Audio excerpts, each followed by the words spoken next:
This is pretty much how I always wanted to go out. Rock and roll! Woo! Al, this may be the most awesome moment of our entire lives. They are trying to kill us. That's the high point of my life? Really? Children of the Elder God! Enjoy it! God damn it!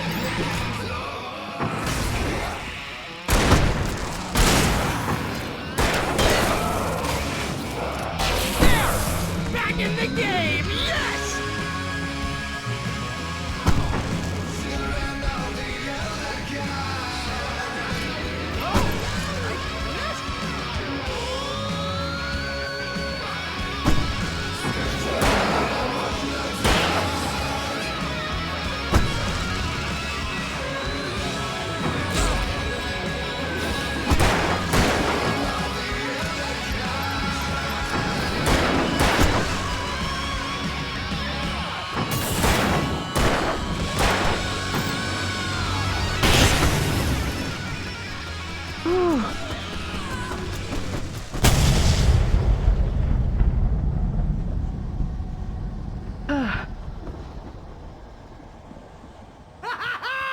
That was awesome! Bright Falls, rock and roll capital of America. Oh, God.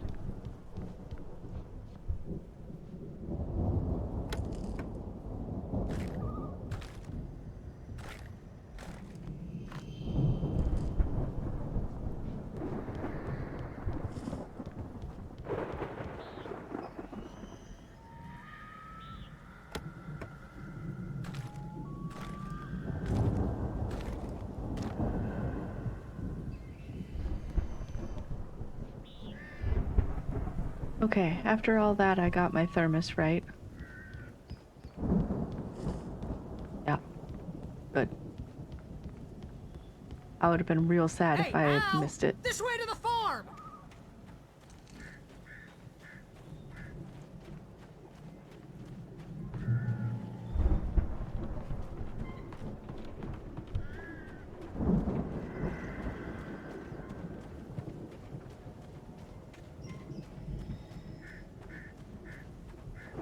See, bestseller, no reason to worry. Your cutout's good as new, right where I left it. I'll come back for it once we have the place secured. Yeah, that's been my biggest worry all this time. Whew.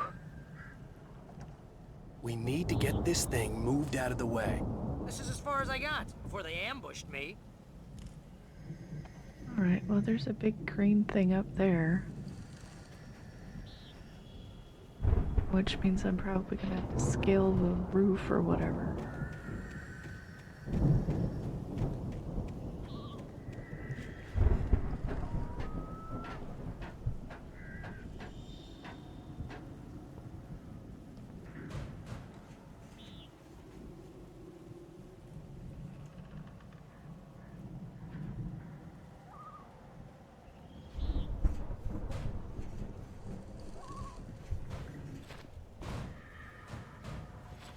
Hey, I think Alan Wake here has something to say. What's that, Al? Oh, I'm Alan Wake. I'm always right about everything. And if I don't get my way, I'll sulk all day long. I'm always intense and moody. It makes me very attractive and mysterious. Right now, I'm just standing here because I need my best friend Barry to carry me. But that's okay. I can just take him for granted. I think I see what you did there. Yeah, it was pretty good. You want me to do my imitation of Barry Wheeler? No? Thought so.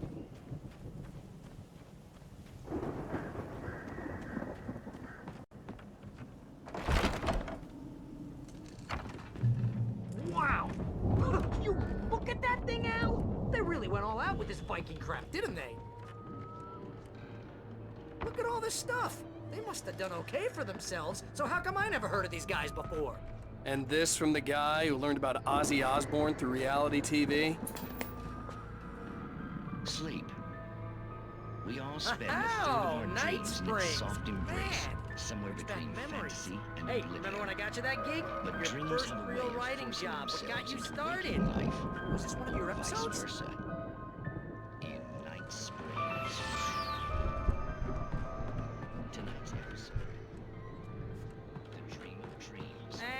by someone else. We join Mr. Jones as he explores the endless dreamscape, only to be brought to a Alright, got a bunch of ammo. mundane situation.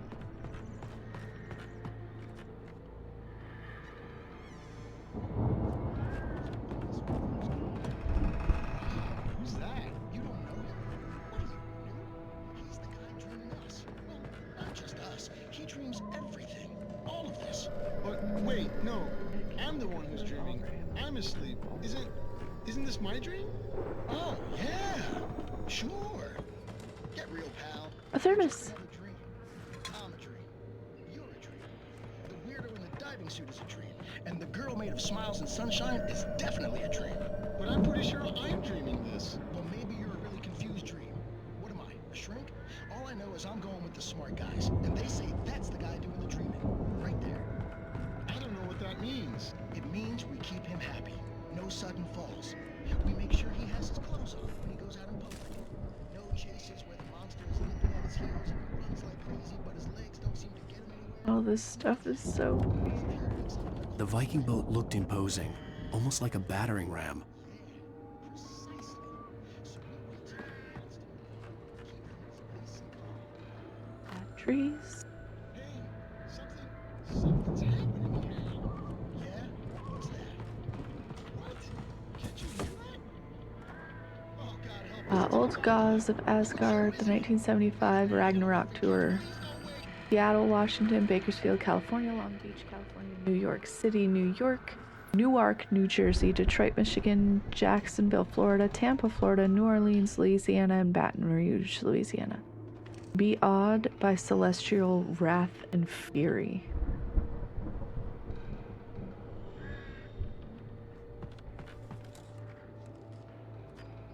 Oh, it also has a...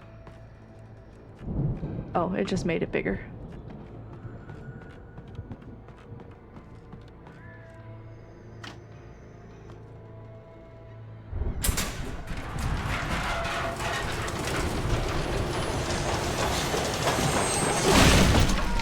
Good going, Al!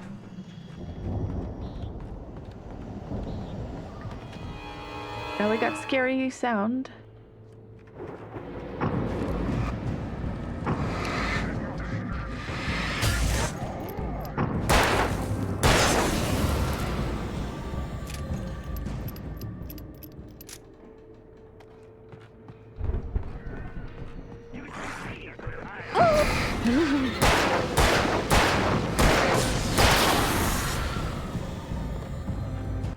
Oh, goodness gracious, they're all everywhere.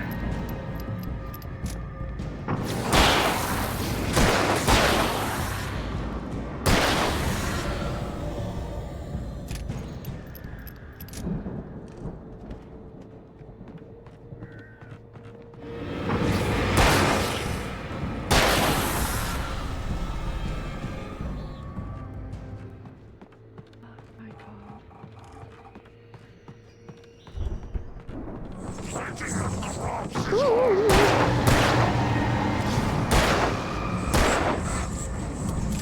Oh God, that guy's like a...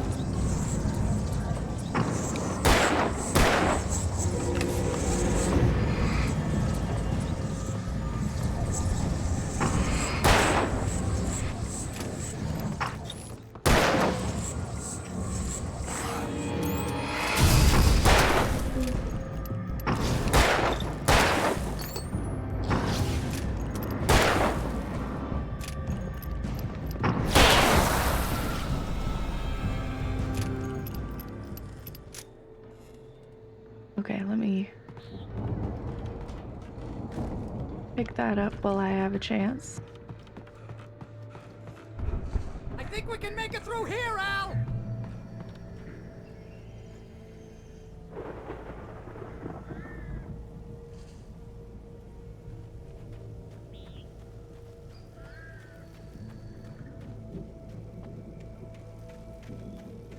There's another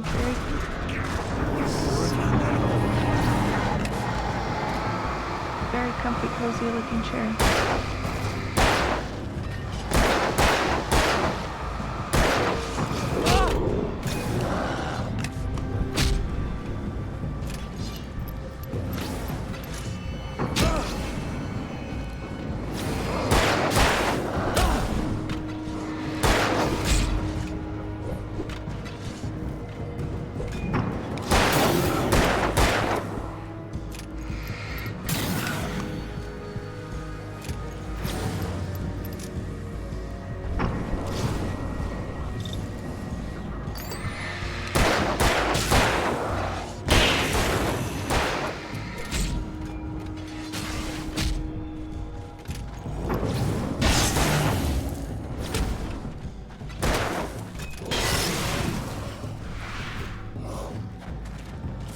Oh no, and that's a big car.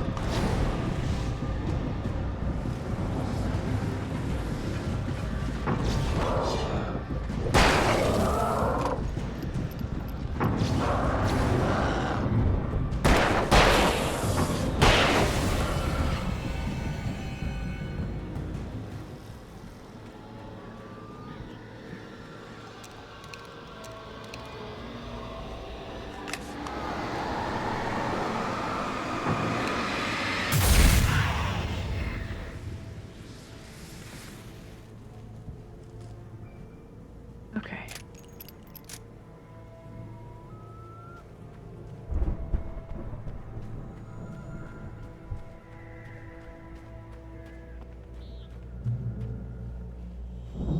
All right, that heals us up.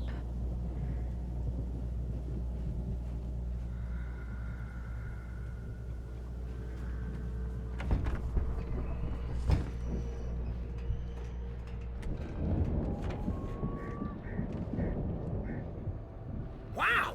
Those geezers had quite a production going on. Ooh, you know what, Al? If we make it through this alive, I'm gonna start representing them.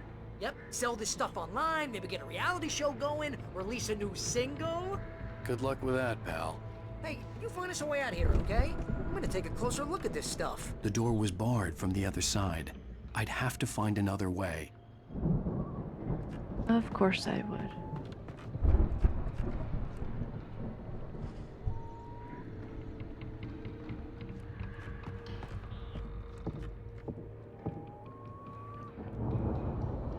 And there's gonna be someone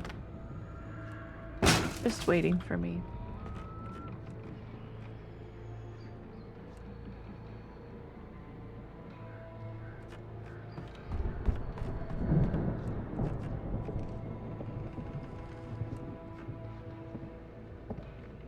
Be careful, Al!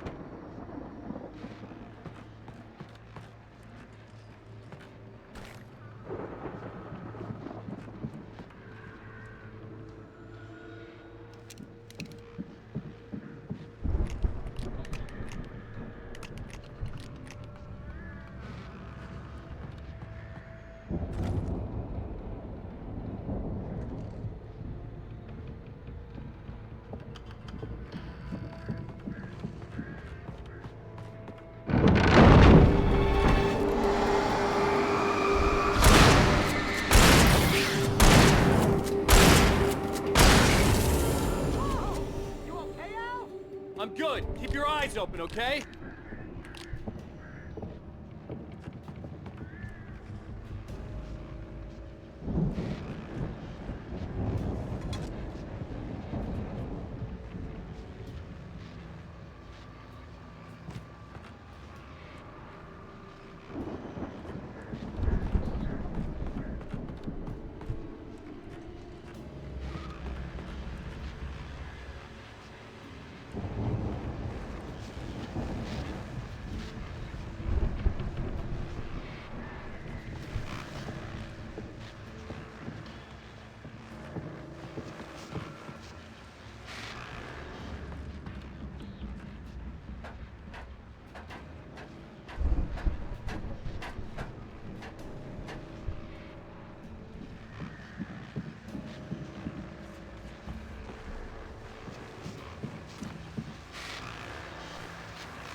As you regular listeners know, I tend to work through the night, but I'm not the only one. Deputies Mulligan and Thornton are taking a couple of moments off their busy schedule to join me here in the studio. Boys, how busy are you now? Deerfest is almost here, isn't it? I bet that keeps you in business. Needed a drink of Pretty some soda. busy, yeah. Actually, Pat, we've been real busy with other stuff, which concerns an ongoing investigation. We can't talk about that, Thornton. I wasn't gonna say anything. I was just saying we got, you know, other irons to fry. And how would you compare your workload to last year's? Things have seemed relatively peaceful to me, but people do tend to get a little wild this time of year. Oh, it's wild, Pat. It's pretty wild. There's been all sorts of trouble this year. Vandalism, fighting, public disturbances. A lot of people gone missing, too. Yeah, it's pretty much the usual stuff, Pat. Just, a lot more of it. Now, is it just me, or does Deerfest get wilder every year? People seem to be more drunk, at least, or they start earlier and younger. Oh, it's definitely not just you, Pat, but... Definitely, Pat. Hey, I'm talking here, Thornton. Oh, shoot, I lost my train of thought. Not just me. Oh, yeah, it's wilder, Pat, but actually most of the trouble seems to be coming from grown men. People who ought to know better, Kids are doing fine this year. Well, that's nice to hear at least. Boys, I want to thank you for stopping by. I'll let you get back to your patrol. Sure thing, Pat. Yeah, sure thing, Pat.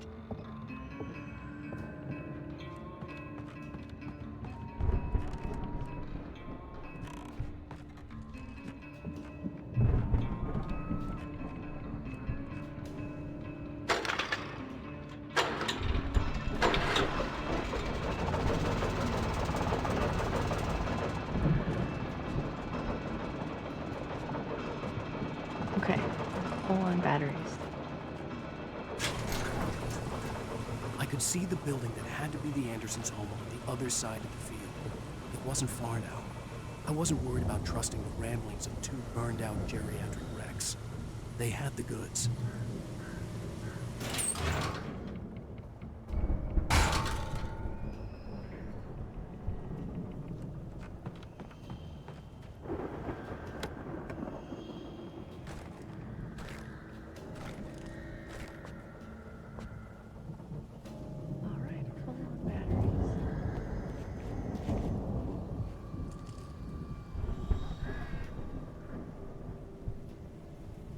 Okay.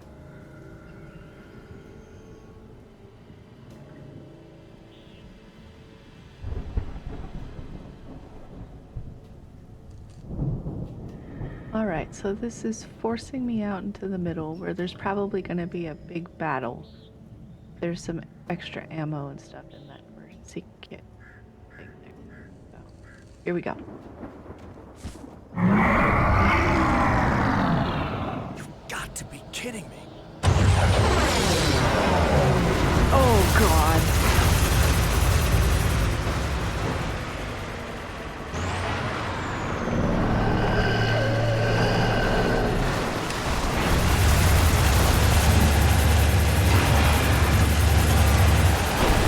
Oh, and there's just guys everywhere, too. Why? Why? Oh, no.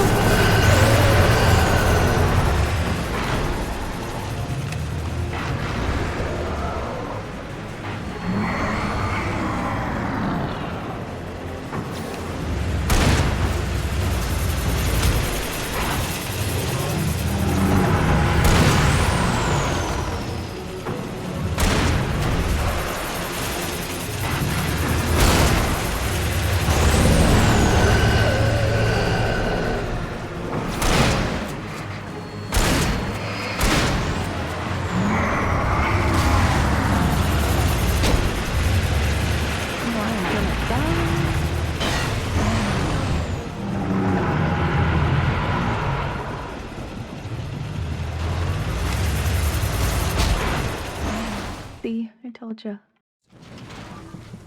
All right.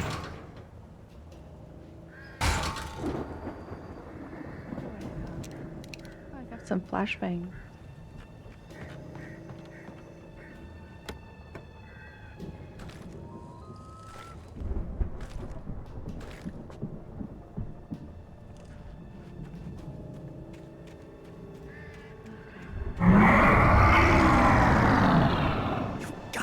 Kidding me.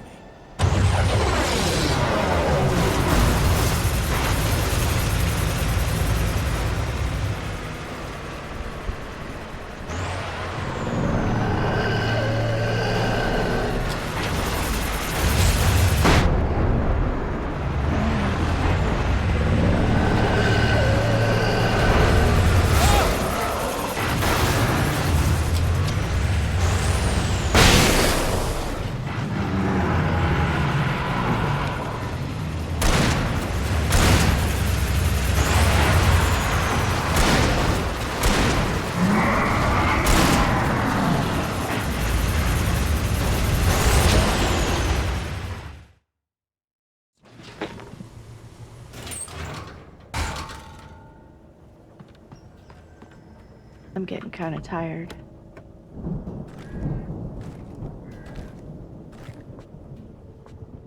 So I might just give it a couple more tries. You've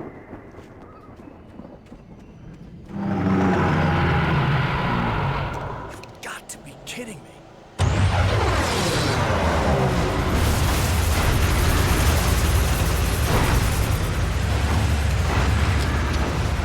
Oh, I wasted that one.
No!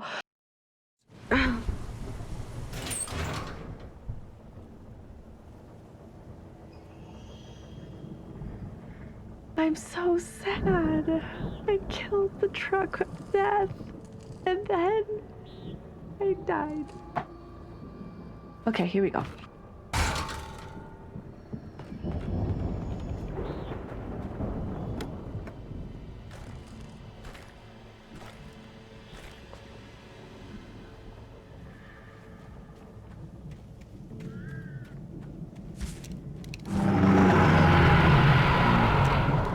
Yes, yes. Kidding me. Yes, yes. I'm totally not kidding. You need to go. You need to go now. You need to run. Run, run, run. Run, run, run, run, run, run, run, run away. Run away, run away.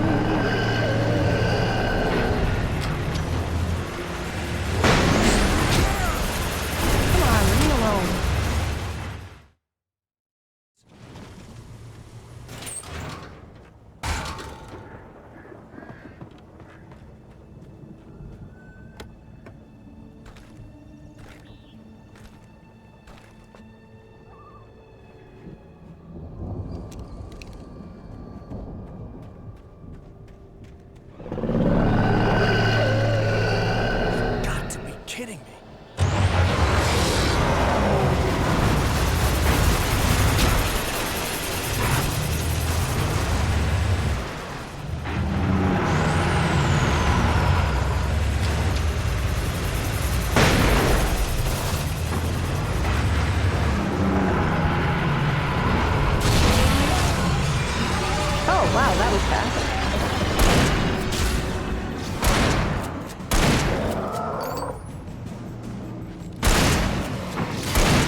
Let's fucking go. I got it. Oh.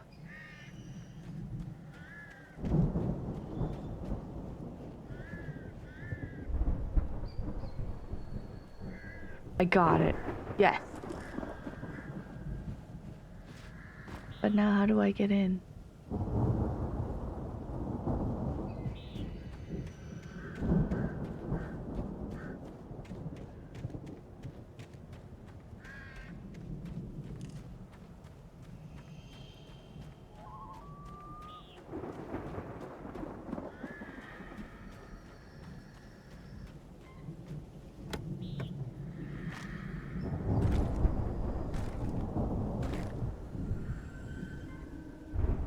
Okay. He popped out of somewhere over here.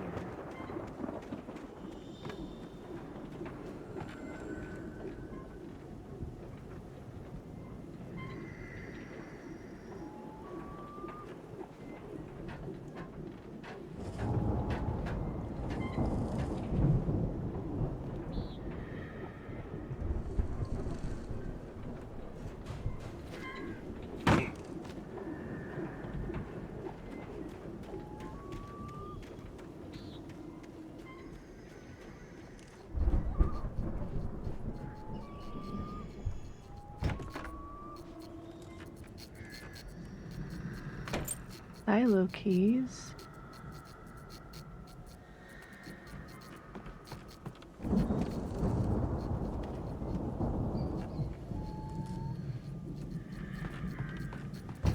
Sorry, I didn't know there was going to be flashing lights.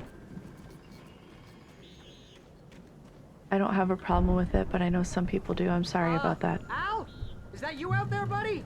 Yeah, it's me. Hang on. Hey, let's go, man.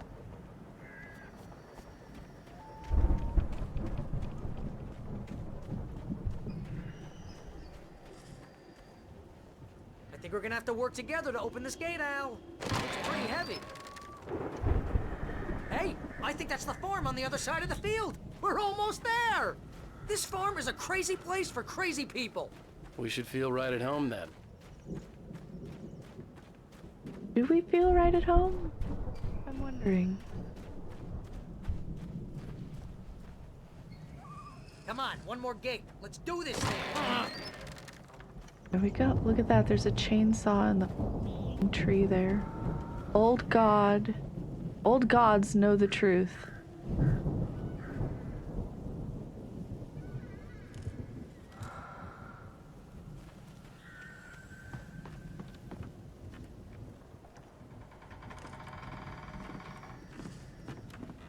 The lights are out.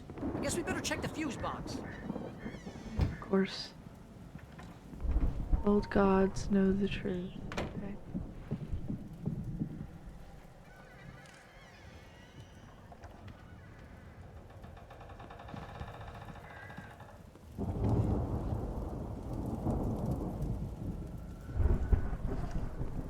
The power downstairs was out, but I was sure I could fix that at the fuse box.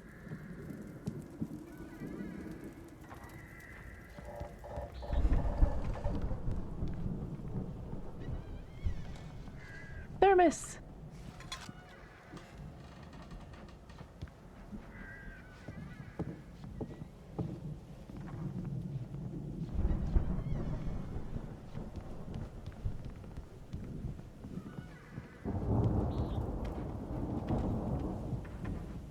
Okay, the fuse box must be upstairs. I don't know why it's upstairs. Pretty sure electrical code says it's supposed to be on the Come first on, Al. floor. Let's get the lights on, huh? Oh, maybe it's in here. Another thermos. I really don't want to go upstairs. There's footsteps up there. I don't want footsteps. Nope, nope. You know, this place looks kind of lived in. I thought the Andersons were in the booby hatch. Yeah, I don't think they keep too close an eye on them at the clinic. They seem to slip away a lot so they can get wasted. No kidding. Those guys sound awesome.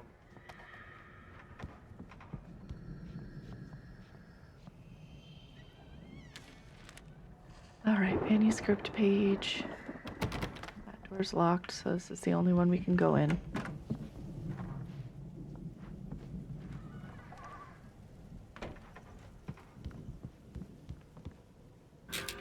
All right.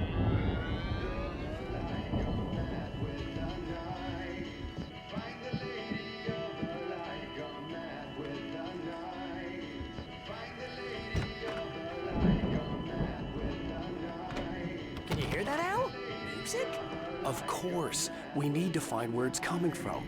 That's the message the Andersons talked about. That's the whole reason we're here. Lady of the Light? Oh, that's gotta be what's-her-face, the crazy lamp lady from the town. Cynthia Weaver. Right. Must be.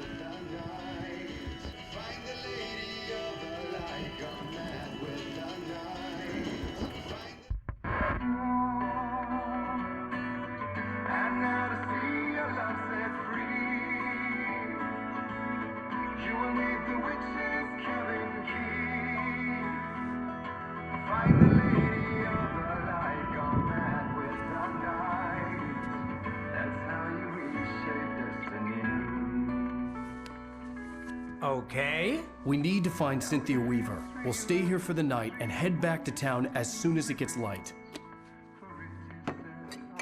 Hey, Al. Lots of hours before dawn. Might as well get some rest. And by rest, I mean drunk. Come on, Barry, this is... Yeah, what the hell?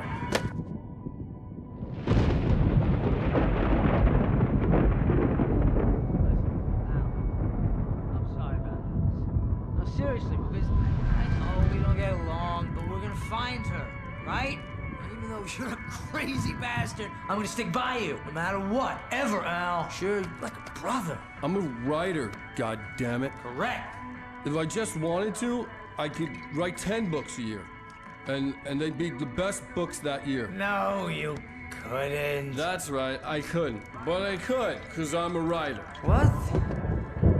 What do they put in this stuff? I feel like my brain is coming out of my nose. I'm gonna get the recipe off those coots and be a booze millionaire. I just miss her, Barry. I just want her here with me. I know, Al. I know. It's gonna be okay. We're gonna make it okay.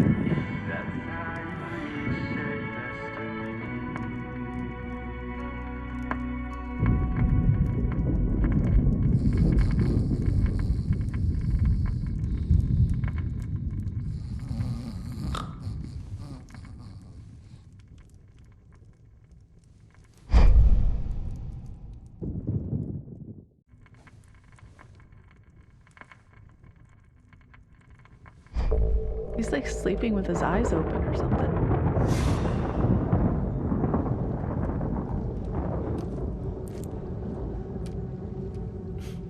Damn it.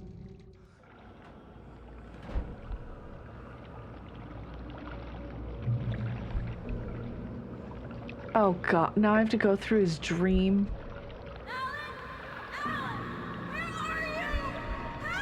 Alice, I'm coming. It's all right. I'm coming. It was a crazy, drunken dream. And yet, it was more than that. It was the truth. A suppressed memory unearthed by the Andersons' moonshine. I was there, an out-of-body observer. This was the night Alice and I had arrived at Bright Falls, the night Alice had disappeared. I had a chance to find out what had happened. I remembered being surprised to see the cabin dark. Alice would have never turned the lights off.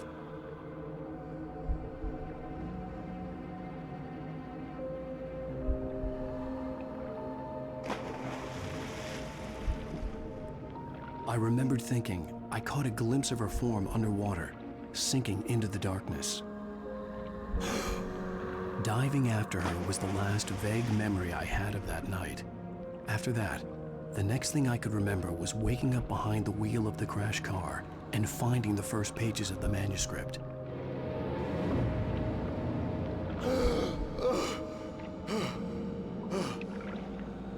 I couldn't find her in all that blackness. I must have thought she drowned.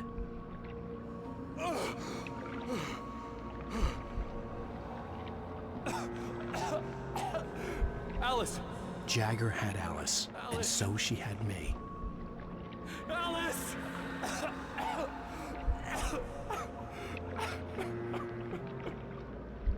I'd been easy prey. Look at the cabin. Is there someone in the window?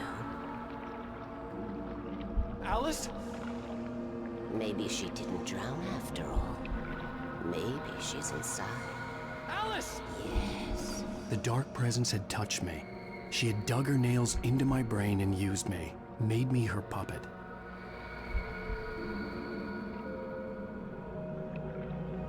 She must be here somewhere. Maybe upstairs in the study. Alice! Yes, that's where she is. You can apologize. Alice! You'll laugh at the whole thing together and put it behind you. Alice? She's not here. You were foolish to think so. No, she's dead. She drowned. No, no, no! It's your fault your wife is dead. You are guilty. All she wanted was to help you right. You killed her. Ah! Oh, hush. There's still hope. Cauldron Lake is a special place. Here, you have the power to change things. She wanted you to write. I will tell you what to do.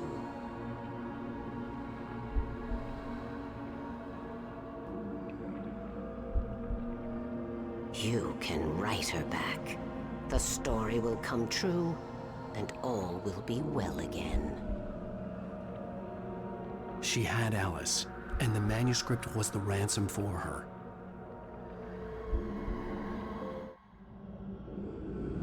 So weird. This story is so weird. Yes. All right. I'll fix it. I'll bring her back.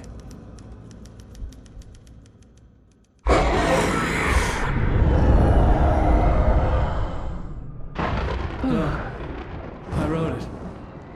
I remembered it all now. In the dark, I'd written for days, a week, almost a complete manuscript of a novel entitled Departure. Jagger had been my editor, whispering in my ear, making sure that the unfolding story would make her more and more powerful. I thought I was saving Alice. Even with the cobweb she put in my head, some part of me had been aware enough to write my escape into the story, to bring a light into the cabin to release me before I could finish, to interrupt the horror story before the ending, where darkness consumed everything and everyone. Zane was weak and far away, but I had written him into the story, and his light had been enough to set me free. It isn't here now. I'm here because it was written. I brought the light to set you free. You must hurry. It will know I'm here. It will be back soon. It stole the skin of my Barbara a long time ago. She looks so old.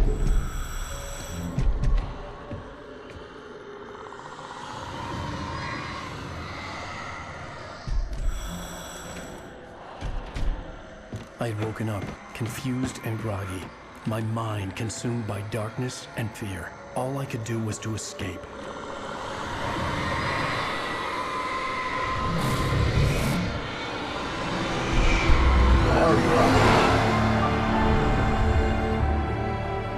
The week spent in the cabin had taken its toll. I was barely conscious and fading fast. It had to have cost Zane terribly, thrown him even deeper into whatever dark place he now haunted. But he had managed to weaken the dark presence, kept me safe that night.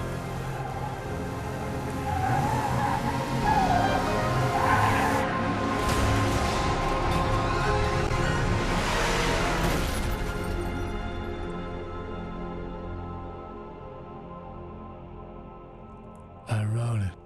It's my fault. That's right, James Joyce. It's your fault, and you're gonna pay for it. What? What is this?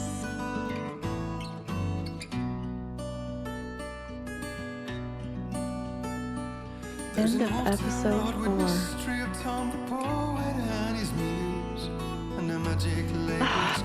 light to the words the poet used. Well, that. Previously on Alan Wake. Under the Take a moment influence to of the dark reflect on presence, past I wrote a events. horror story that is coming true. Jagger had been my editor, making sure that the unfolding story would make her more and more powerful. Some part of me had been aware enough to write my escape into the story. Together we can create something absolutely wonderful. The leg, it does something to the works of art created here. It makes them come true. My mom gave me this old light switch. The clicker. Alice is being kept in a dark prison. I need to find Cynthia Weaver to fix this. It's your fault, and you're gonna pay for it. Episode 5, The Clicker. Well, we're expecting a record crowd from the neighboring counties. Naturally, we hope to break the record set by last year's Moose Fest in our neighboring town, Watery. Ladies and gentlemen, some people have asked me, what's the big deal about Deer Fest? And I think that this sums it up. It's about friendship and community. We've got a great party coming up, but let's try to hold it in until tomorrow and get through the night in one piece, all right? I have it. Someone will come for it when the time is right. Thomas said so. He wrote it. The key is insurance. It's my job to keep it safe. Safe in the light. Always in the light. Hello.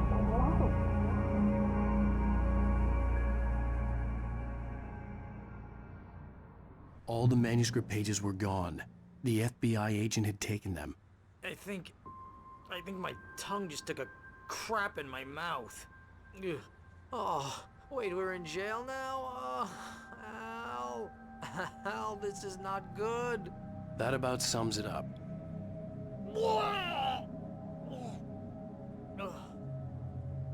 Oh, I am never drinking again. I need to talk to Weaver. She's the one in the song. The Lady of the Light.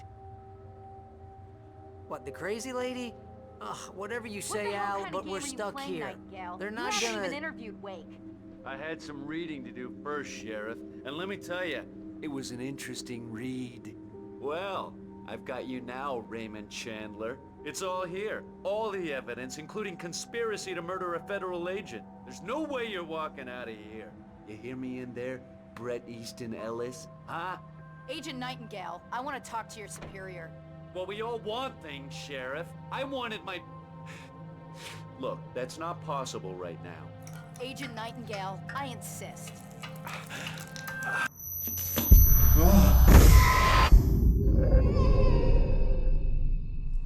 Wake, what's wrong? Lady, are you stupid? It's a trick. It's an obvious trick. Okay, I've had enough of this crap. Wake, I'm gonna trust you with this. You're joking. Agent Nightingale, your opinion would matter more if you were sober and if I actually believed you were here on official business. Whoa! Get back in the cell, Stephen King. The only way you're leaving this place is over my dead... Wait a minute. I know... Oh my God! Light. We need light. It's the only way to fight this thing. In my office. I've got your things there. Follow me. Oh man, we're sitting ducks with the lights out. Stay cool. I can get the emergency power on. Okay. We're gonna start here next time. Next time will be Sunday night at 9 p.m. Pacific. Before we go, though, I'm gonna go through and read all the manuscript pages we picked up because I want to know what they say before next time. So let's look at our manuscript. We need to do episode 3, which is all of these. Randolph calls the police. Mr. Randolph liked Rose. That little smile she had. How she was still sweet when life had tried so hard to make her bitter. It wasn't any of his business what she did in her trailer. But those strangers, the writer and his smart-ass sidekick, looked like trouble. And they'd been in there for hours, way past her normal bedtime. He reached for the phone and called the sheriff's station.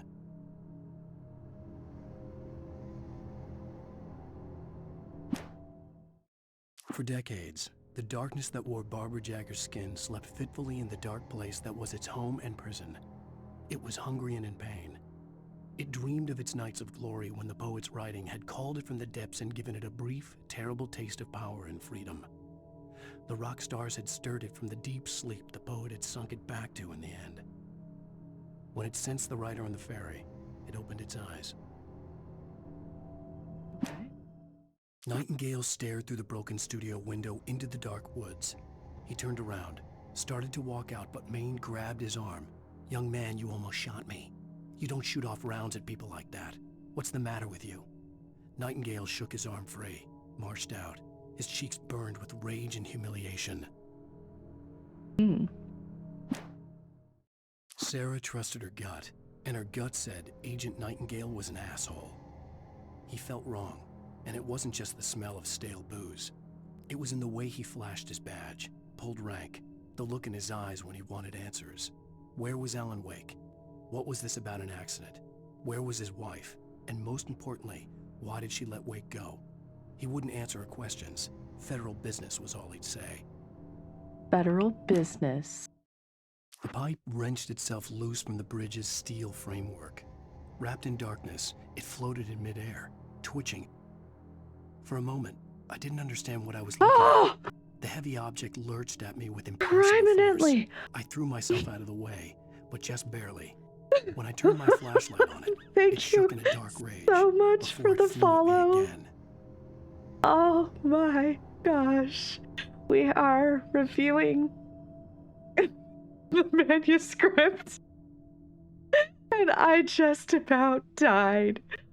Oh gosh. Welcome. Thank you so much. I have anonymous follows, so if you want to introduce yourself, please go ahead. I'd love to know who just made me pee. Gosh. That was great. That was well timed on that particular event. But thank you so much for the follow. We're gonna go ahead and go to the next manuscript page really quickly, and then after we're done with the manuscript for episode 3 and episode 4, we're gonna go on we're gonna go and raid for the evening. I'm getting a little tired. Oh my gosh. Okay, Wake and the dark present in the lodge. I slammed the door shut right in his smug face. He pleaded for me to open the door. True to form, the asshole actually thought I would obey. I had no sympathy left, no guilt either, not for him. I took a moment to savor the scream. I bet I had a smile on my face. It was all that I had time for. The dark presence was inside the lodge with me. Ooh, inside the lodge. The darkness surged towards me, sucking everything loose from the ground into its depths, tugging at my clothes. I saw the flare the kidnapper had dropped and threw myself towards it just as I felt my feet leave the ground. The darkness embraced me with the force of a tornado. Somehow I managed to light the flare. The darkness roared and cast me away. I fell toward the dark waters of the lake far below. Into the lake. Danny had stepped out, but what stumbled back in was something else. Something alien. A monster. Walter tried to kill it, first with his fists, then a chair. It wouldn't die. Instead, it kept coming, unaffected by the beating it had taken. After Walter managed to kick it down the cellar stairs, fear took over. He ran, got behind the wheel, gunned the engine. The booze wouldn't make him forget, but he knew he had to try.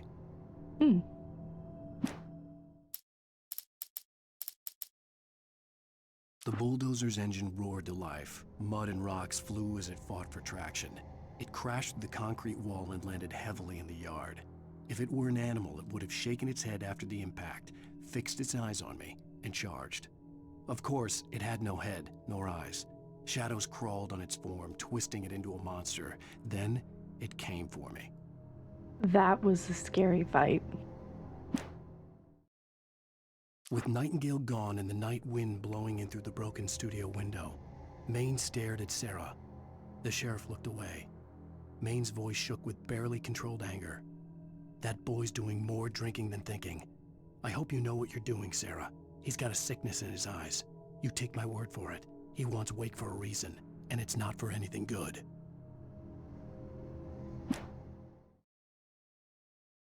When Thomas Zane fell for Barbara Jagger, it happened fast.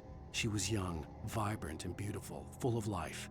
He had never been a very happy man, and without any seeming effort, she had changed all that. Zane felt good for the first time in his life. Everything she did was another piece of a jigsaw puzzle he hadn't even known he'd been missing. And best of all, she made the words flow, strong and sharp. She was his muse. Oh, that's nice. Some of the Taken retained echoes of their former selves, but these were just the nerve twitches of a dead thing. Nothing remained but a shell covered and filled with darkness. In most cases, these puppets were enough for the purposes of the dark presence. But for anything more elaborate, as with the writer, it was different. It needed his mind. And so rather than taking him over completely, it merely touched him. Ooh. I stared through the bars of the jail cell. Barry stood behind me, swaying on his feet, looking as ill as I felt. Agent Nightingale stood on the other side of the bars with Sheriff Breaker. Nightingale had a stack of manuscript pages in his hand. He seemed unhinged as he gloated. Well, I've got you now, Raymond Chandler. It's all here. All the evidence, including conspiracy to murder a federal agent. Well, that's interesting because that's what just happened, and we're reading this from episode 3. So this manuscript page was dropped an episode before it happened.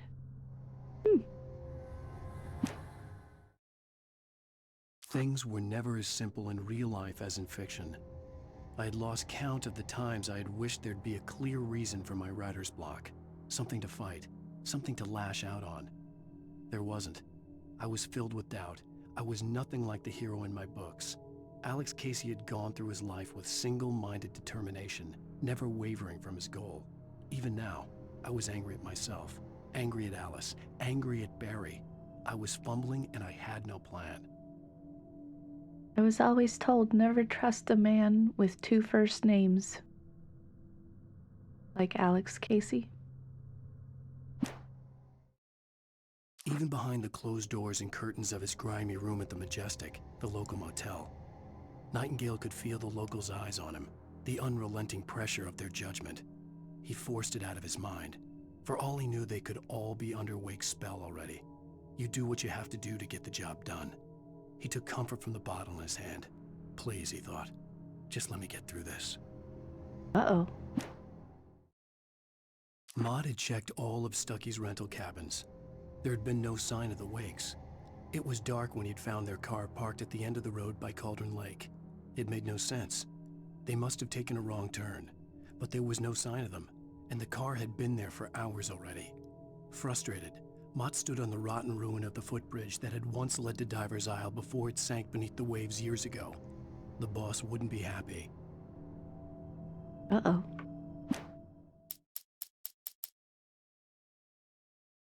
I tried to hold on to Alice, but her form melted away.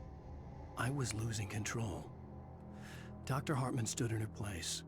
I wanted to hit him, but my arms were jelly. He smiled. It was a reassuring smile, and I hated him for it. I had to give you a sedative. Don't fight it. You went through another rough period. Right now, it's very important that you stay calm. We don't want you to have another episode. You're a patient at my clinic. Have been for a while now. Oof. Not For on Mott, the ferry. spying on the writer on the ferry had been a disappointment. His boss had made Wake out to be something special, but Mott hadn't been impressed. He'd gotten a good long look at the wife, though, and he liked what he saw. Mott had fantasized about goading Wake into a fight, but it hadn't happened. Still, he'd get his chance to see if the writer had anything in him. He'd been promised as much. Okay. Lightning flashed behind the windows of Cauldron Lake Lodge. Tor Anderson laughed and held the steel hammer above his head. Nurse Sinclair was trying to calm him down without success. Tor grinned madly and shouted, "My hammer's up. Here's a friendly poke from Molnir, wench." He brought the hammer down with all his might on Sinclair's head. "We're on a comeback tour, baby." Oh, I remember that. Okay. We're gonna go back, and now we'll read number 4. Thomas Zane's writing and Zane assistant. could feel the poems, taking form, shaping things. As he experimented, he imagined he could almost feel the power surging through the keys of the typewriter. It exhilarated him. But there was fear, too. If not for his young assistant Emil, he would have given it up. But Emil convinced him otherwise. He too had a way with words. Said not to trust Emil on one of the rocks. That's interesting. Hartman kept talking, giving Barry the grand tour, clearly proud of the place. He went on and on about his hunting trophies, and Barry was impressed. But he was here on business. He raised his voice, cut through the monologue. "Hey, Hartman, where's Al?" Hartman stopped in mid-sentence, annoyed at the interruption. He nodded at the hulking orderly standing nearby. The man smiled and clapped a practiced hand on Barry's shoulder. Uh-oh. Hartman followed the fall of Alan Wake with his binoculars. When the rider hit the water, he ordered Jack to take the boat to him. The spot was easy to see in the dark, even with all the extra lights in the boat. The flare floated and kept burning even in the water. Jack turned the radio louder as the engine sputtered. The music was rough and clanking, something the Anderson brothers would no doubt have enjoyed. But Hartman chose to ignore it. Wake was finally within his reach. I stared at the Viking paraphernalia that littered the area, surrounding an unlikely centerpiece. A full-size stage complete with an impressive sound system with all the trimmings, including a dragon. It took a special kind of crazy to build something like this in a remote field. When the sky split open with a deafening boom and the music started blasting, it felt strangely appropriate. Strangely appropriate. For the moment, Barry was just glad he had survived the fall. He had been separated from Al, and there was no easy way to climb back up. He told himself he'd be okay in the gloomy forest at night. He would just have to wait for a while for Al to find his way down.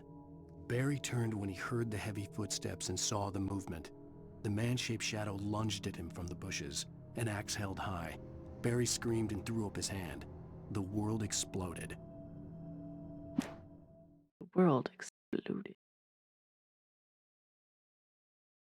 Mott knew that Wake was smarter than him. Wake had more money, a beautiful wife, everything. And Hartman said Wake was important. That made him better than Mott. But Mott was calling the shots now. He'd expected Wake to whimper and grovel, but instead, he seemed willing to fight. Mott knew he'd gotten under Wake's skin. If only Mott actually had his wife. The thought made him shiver. Hartman wasn't happy. Mott could see it in his eyes. He quickly lowered his own. He had made a mess of it, and he knew it.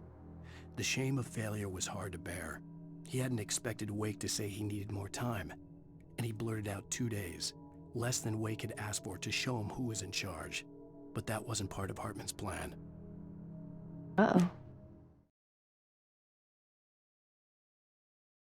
Hartman watched as Wake's features slackened. The man was bullheaded, no doubt. Even lying on the bed, he'd almost broken Hartman's nose the second time. But with a little time, he could break Wake down, give him proper direction. Wake was easily the most promising subject he had had. Well, since Tom, really. "Sleep well, Alan," Hartman whispered with a smile. "Let me take care of you." He sniffed hard to clear his throbbing nose, swallowed blood, and barely tasted it.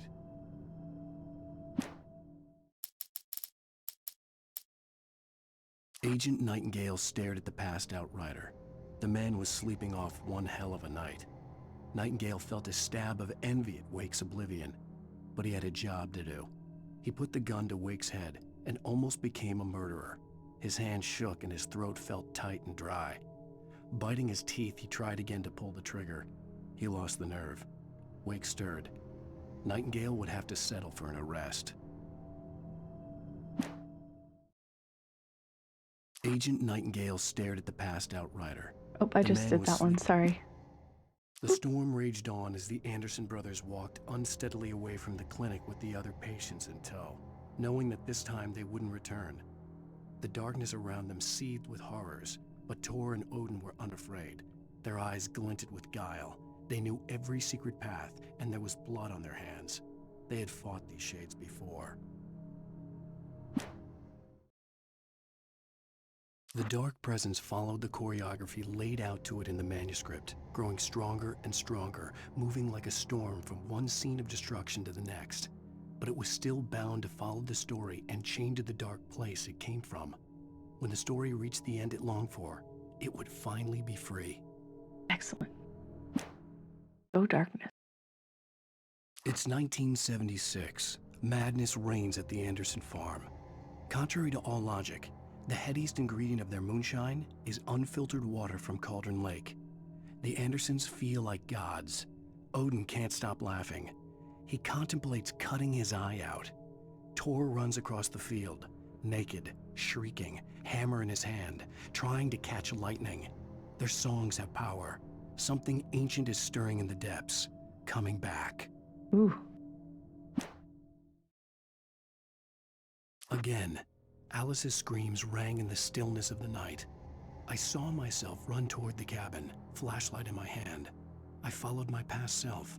I was an out-of-body observer, a time traveler in a crazy drunken dream. This was the beginning. The night Alice had disappeared. The mystery of what had happened during the missing week was about to reveal itself. About to reveal itself.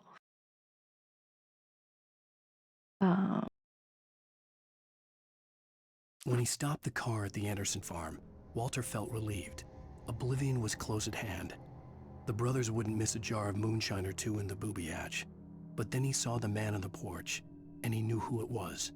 Driving for his life and knowing it was useless, he didn't realize he was crying until he couldn't see the road for the tears. For a moment, Hartman considered strangling the idiot. Mott was mean-spirited, but easily manipulated, an emotional infant who lived for his approval. Wake, by contrast, was a far more difficult subject. Mott had given him too much leash. In 2 days, who knew what could happen? Hartman would have to find a way to rein him in, and quickly. Rein him in and quickly. Okay. That is everything for tonight. We finished up episode 3. We finished up episode 4. Not tomorrow. Sunday night at 9 p.m. Pacific time, we're going to pick up with episode 5. And it's going to be great. I can't wait. This game is so good. Way better than I thought it would be. I'm super excited about it. I'm going to play a quick video about my fundraiser, which is way up there. More information about it is down in the About Me section below, but I'm going to play the video really quick, and then I'll come back, we'll find someone to raid, and we'll say goodbye. So, bear with me just a moment. We believe kids deserve a chance to be themselves. Video games inspire joy. They represent an opportunity for us to connect with each other through activity and story. Kids receiving medical treatment often have only a few outlets. With massive support from the gaming community, we have delivered hundreds of go-karts to healthcare facilities around the world, enabling more than 5 million gaming experiences annually. We have shared the gift of play with over 400 hospital partners. Almost every therapeutic gaming program in the country's backbone is the Gamers Outreach Cart. We need your help to get there. Together, we can help others level up.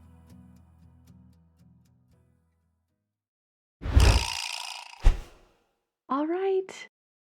Thanks everybody. Again, I'm raising funds for Gamers Outreach.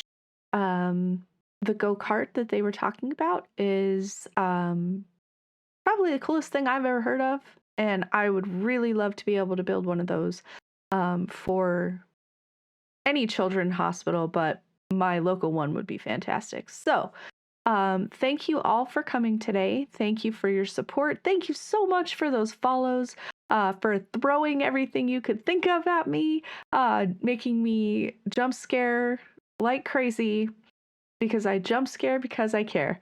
That's my super awesome, my fundraiser. So, looks like we're right in the middle of an ad break. That gives me time to find someone to raid. We'll go ahead and do that when we come back, and we'll go over the schedule. So bear with me just a moment here. I'm just gonna switch it, yay, so that we can kind of chat for just a second here while I look and see what we've got going on. Boy, tonight was intense. Oh, 2 episodes, and like there was a sharp incline in um difficulty of the game. I feel like we went into episode 3 and it was like exponentially harder. So that was kind of intense, but I enjoyed it. I had a great time.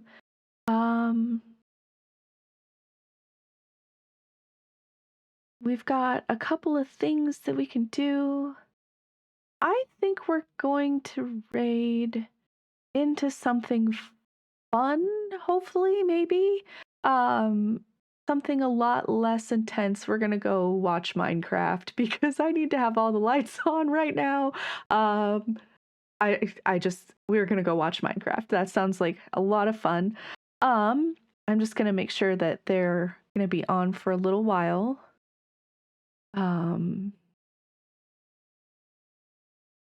It looks like they might be. Yeah, looks like they might be for a while. So we'll go hang out with Funicula Live.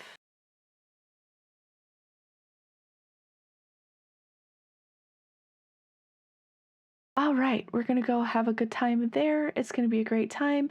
I just want to thank you again so much for coming. I really appreciate it.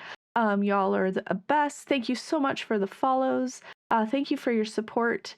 And I will be live again on Sunday night at 9 p.m. Pacific time.